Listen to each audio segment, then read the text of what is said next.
will Bill Cosby finally answer all the women who are accusing him of sexual assault? Will he ever talk? Well, tonight we are talking to the reporter who tried to get Mr. Cosby to go on the record on camera. Not only did Cosby refuse to respond, he basically pleads for that part of the interview to be killed. But it wasn't, and fair to say, with so many women coming forward, aren't we past the point of no comment? Tonight's top story, Cosby's damage control unraveling. No, we don't answer that. Okay. I just wanted to ask if you wanted to respond at all about whether any of that was true. There's no response.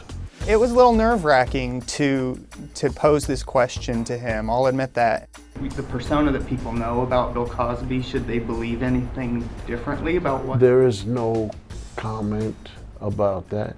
The AP has released new excerpts from its interview with Bill Cosby and his wife shot 2 weeks ago. The comedian seems to bully the reporter not to air the exchange. I think if you want to consider yourself to be serious, that it will not appear anywhere. We took a look again at our interview, the full tape, and we felt like it was much more relevant now because the story had evolved so much. And I would appreciate it if it was scuttled. The AP released the interview just hours before the New York Daily News declared it's time for America's dad to talk. What's the matter? You mad? I was just moving my chair. And wow, was it tense when Whoopi and Rosie talked about Cosby on The View today. Once somebody accuses you of this, that's what you are. And so I think it's very... And it's harder when 13 women accuse you.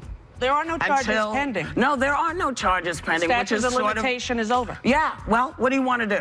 Whoopi was also under fire yesterday by one of Cosby's accusers, Tamara Green, who spoke to us by phone.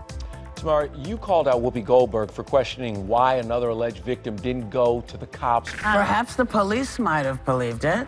She went or to the hospital, where you go, don't you do a kit when you say someone has raped you? Don't the police? A rape kit is what it's called. Isn't that? Well, it's the dumbest thing I ever heard her say. Otherwise, I've always thought of her as an intelligent, thoughtful person, but I thought that was just dumb. You think it was dumb because you think that there is no normalcy in what people do after they're raped because they're quite right. Traumatized. Exactly right. And who is she to say a thing like that?